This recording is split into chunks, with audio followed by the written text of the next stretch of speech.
Is everybody still tracking with you? Say, I am.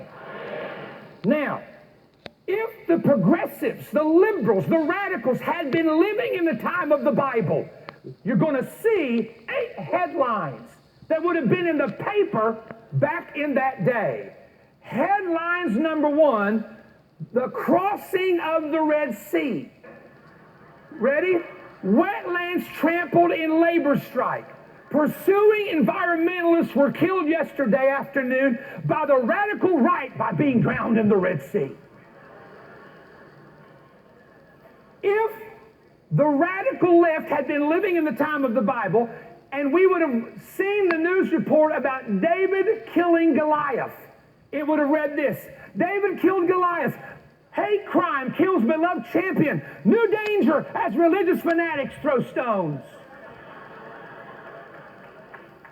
If the liberal progressive, the radical left, had been living in the time of the Bible, the headlines about Elijah on Mount Carmel would not have been how God came through and let's turn to God.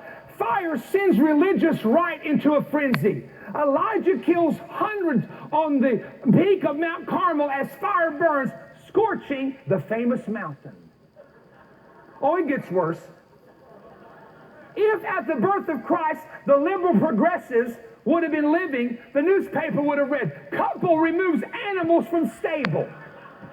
Animal rights activists enraged, threatening to sue the insensitive family in Bethlehem who took action due to all the hotels being filled to capacity.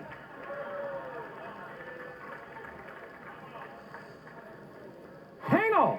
If the liberal left had been living in the time of Lazarus being raised from the dead, fake news headlines would have read, fundamentalist preacher raises a stink.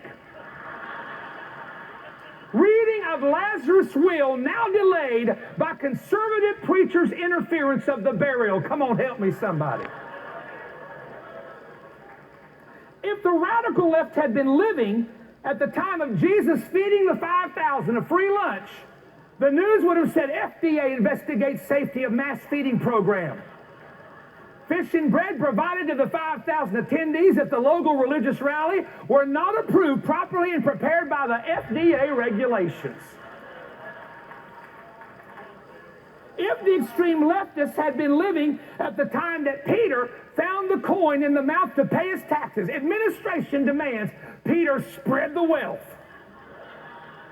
City leaders demand Peter share wealth found in fish's mouth with the Galilean community. I hope you're listening. And finally, the fiery furnace. Here we go. Dangerous carbon release. 3 men to blame. Furnace illegally heated 7 times hotter than guidelines recommended. Now that's hilarious, but you know, like I do, that in every one of those incidents, if the progressives had been living then, that's exactly how the news would have been read. Somebody help me say that's the truth.